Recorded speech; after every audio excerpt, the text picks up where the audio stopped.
दयालबाग के खेतों में आज का यह दिन बेहद खास होने वाला है। इसलिए नहीं कि सुबह के या यूं कहें कि रात के 2:30-3 बजे ट्रैफिक वॉलंटियर्स, सिक्योरिटी वॉलंटियर्स खेतों पर अपनी ड्यूटी पे तैनात हैं। इसलिए भी नहीं कि जनवरी महीने की सर्द हवाओं की परवाह न करते हुए छोटे छोटे बच्चे खेतों में मौजूद हैं। सर्दी हो या गर्मी, खेतों में मौजूदगी तो दयालबाग की दिनचर्या का हिस्सा है, रेगुलर रूटीन है दयालबाग की। आज का दिन इसलिए खास है कि आज दयालबाग की पावन मिट्टी पर प्रकृति पुत्र, हिंदुस्तान के वाटरमैन के नाम से प्रसिद्ध, Stockholm Water Prize winner, Ramon Magsaysay award, Jamnalal Bajaj award तथा कई राष्ट्रीय और अंतर्राष्ट्रीय अवार्डों से सम्मानित डॉक्टर राजेंद्र सिंह यहाँ आने वाले हैं। आने वाले नहीं बल्कि आ चुके हैं।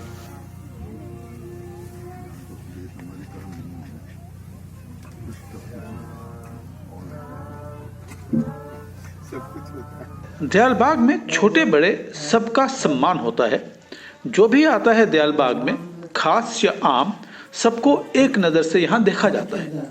ये देखिए, डॉक्टर राजेंद्र सिंह भी अन्य सभी सत्संगियों की तरह खेतों में काम में जुट गए हैं। जैसे सभी सत्संगी खेतों में काम कर रहे हैं, वैसे ही डॉक्टर राजेंद्र सिंह भी खेतों की सेवा कर रहे हैं।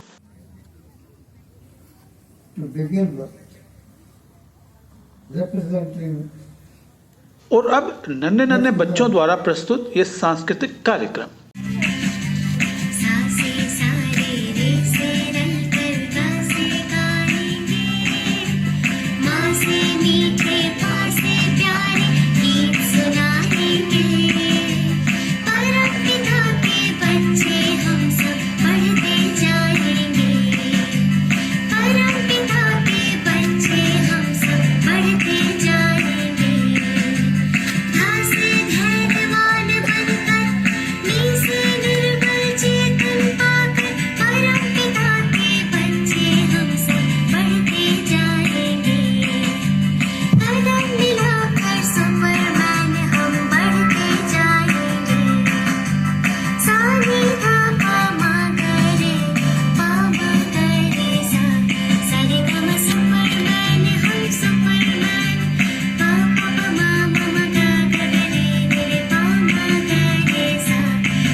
अब ये कार्यक्रम बहुत रोचक होने वाला है, क्योंकि अब अपने कुछ सवाल, अपने कुछ शंकाएं डॉक्टर राजेंद्र सिंह रखेंगे परम पूज्य, परम आदरणीय प्रोफेसर प्रेमचंद सत्संगी जी के सामने, और परम दयालु हजूर प्रेमचंद सत्संगी जी करेंगे वात्सल्यपूर्ण निराकरण। अब मैं रिक्वेस्ट करता हूँ डॉक्टर राजेंद्र सिंह जी से कि आप अपने कुछ दो शब्द कहें, और अगर आपके कोई प्रश्न है तो आप उन प्रश्न को भी पूछ। प्रणाम करता हूँ और इस बात से प्रेरित हूं कि आप प्रातः आकर अपने खेत पर प्रकृति को प्रेम देते हैं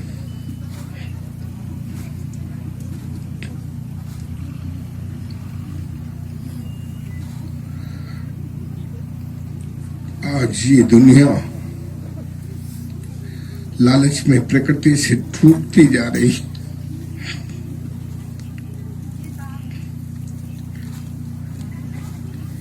प्रकृति से दूर हो रही है। आपका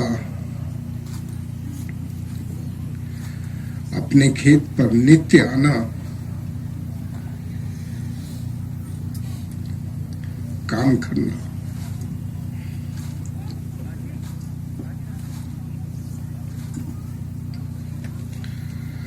बहुत प्रेरक है।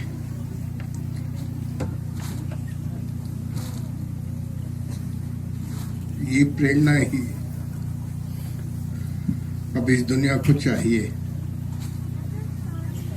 हम जिन भौतिक लालच में डूबते जा रहे हैं, उसमें ये श्रमनिष्ठ होकर प्रकृति से जितना अपने जीवन के लिए देते हैं, उससे ज्यादा प्रकृति को अपने श्रम से देने का आपका संदेश इस दुनिया के लिए इस 21वीं शताब्दी में सबसे ज्यादा जरूरी है। मैं समझता हूं कि हम ज्यादातर बीमार इसलिए हैं कि अब हम जो खेती कर रहे हैं, उस खेती में जहरीली दवाइयां और औषधि उपयोग कर रहे हैं। आपने अपने इस पूरे परिसर में जिस तरह की ये प्राकृतिक खेती और प्राकृतिक खेती में परिश्रम को प्रतिष्ठित किया है, ये इस पूरी दुनिया को सीखने की जरूरत है। प्रकृति के साथ और मानव जीवन को चलाने के लिए बराबर के रिश्ते बनाता है, तभी समाज आगे जाता है। आपका ये जो नित्य प्रति अपने राधा स्वामी फेथ को और उसकी कॉन्टिन्यूटी को, उसके सातत्य को जिस तरह से आप ले जा रहे हैं, इससे ये दुनिया बहुत कुछ सीखेगी और ये दुनिया आगे बढ़ेगी। मैं बस इतना ही आपसे एक सवाल पूछना चाहता हूं कि ये इस 21वीं शताब्दी में कैसे ज्यादा विस्तार पा सके। मैं बहुत विस्तारवादी नहीं हूं, मेरे मन में भी कोई बहुत जल्दी चीजों का विस्तार करना मुझे बहुत जरूरी नहीं लगता, पर फिर भी मेरे मन में ये एक लालच ही हो सकता है कि ये दुनिया इस तरह के प्रेरित प्रकृति के प्यार के और मानवता के बराबर के सम्मान के लिए ज्यादा लोग कैसे बन सके इस दुनिया में। ये मेरा आपसे निवेदन है। आप यदि इस पर कुछ बता सकें तो हमें बहुत अच्छा लगेगा। ये मेरी चिंता भी है और मेरा सवाल भी है।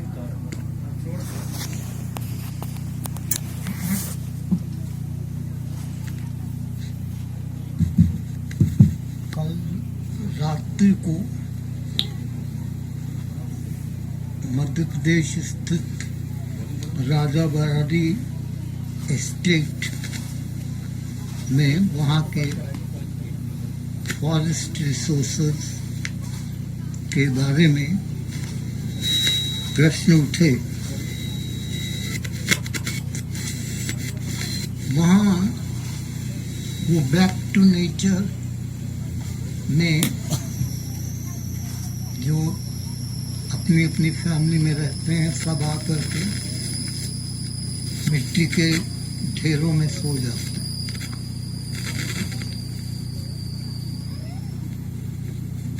मेरे ख्याल से ये सही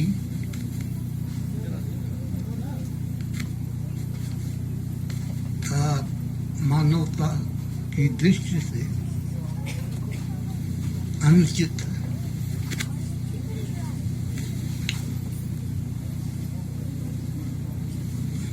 बैक टू नेचर की बात होनी चाहिए। All dressed and nowhere to go, ये प्रश्न। तो आप क्या करें? आप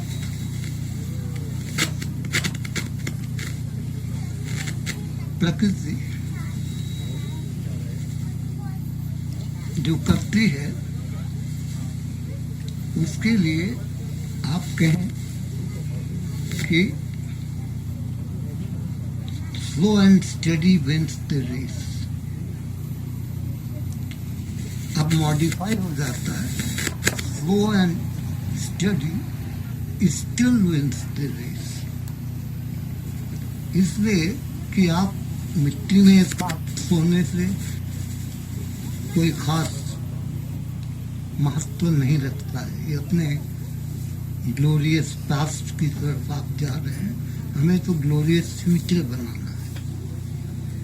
तो all dressed and nowhere to go, यही मैंने कहा कि जो हमारी पॉलिसी है उसको रिवर्स कर देना है कि जो लोग डाउनटाउन रहते हैं उनको आपने खूब शराब पीना और ये सब जो सुख है और दूर जोर जोर से बाजे बजाना सिखा दिया, पर उनको जो सीखना चाहिए कि हम ऐसा काम करें कि प्रकृति से सम्मिलित होकर काम करें। पुराने प्राकृतिक तरीकों से नहीं काम बनेगा।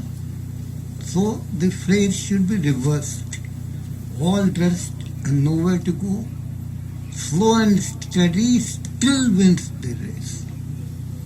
सो प्रोसीड स्लोली एंड स्टडी। जो लोग अपटाउन एरिया में रहते हैं, जिनके पास रिचेज है और डाउनटाउन में भेज देते हैं ऐसे लोगों को जो समृद्ध नहीं है, तो इसका उल्टा करते हैं। तो देखिए कैसी अप्राकृतिक रूप से प्रकृति आपका साथ देती है कि आप जो अभी लोग हैं उनको अपटाउन एरिया में भेजिए जो निहत्थे हैं, और जिनके पास साधन है उनको अब डाउनटाउन एरिया में रहेंगे। तो ये एक बड़ा नवोदय सा प्राकृतिक संघर्ष के बजाय प्रकृति के साथ मैत्री भाव रखना है। अब पुराने हिसाब से आप जाके सो गए, सब फिर निकल चले जाने, कहते हैं एक दूसरे को देखने की जरूरत नहीं, we are so close to nature. इससे क्या हो? तो ये रिवर्सल ऑफ रोल की आवश्यकता है और हम वो प्रमोट करते हैं। तो मैं यही एक बहुत नम्रता से अपनी ओर से आपको के विचार इस सिद्धांत पर जानना चाहूँगा। और यही शंकाओं और निराकरण का सिलसिला अनौपचारिक तौर पर जलपान के टेबल पर।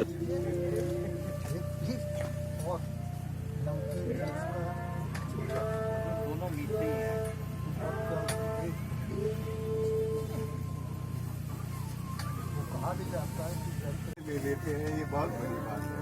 ये दुनिया को सीखने की चीज है। आप लोग खुद नहीं सीख मैं तो यही मैं कहता हूँ कि वो टॉपोलॉजिकल गैप थियरी के एब्स्ट्रैक्ट रखना चाहिए, तो मैंने वैसे नहीं सीखी।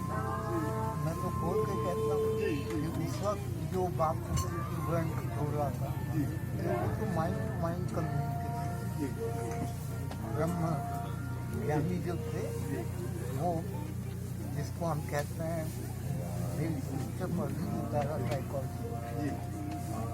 शंकाओं का और निराकरण का दौर तो अनंत का है और कालचक्र में बंधे हम ठहरे संसारी जी। खेतों के खत्म होने का समय हुआ, डॉक्टर राजेंद्र सिंह भी अपने दायित्वों को निभाने के लिए आगे चल पड़े और सत्संगी भी अपने सांसारिक कर्तव्य के पथ पर।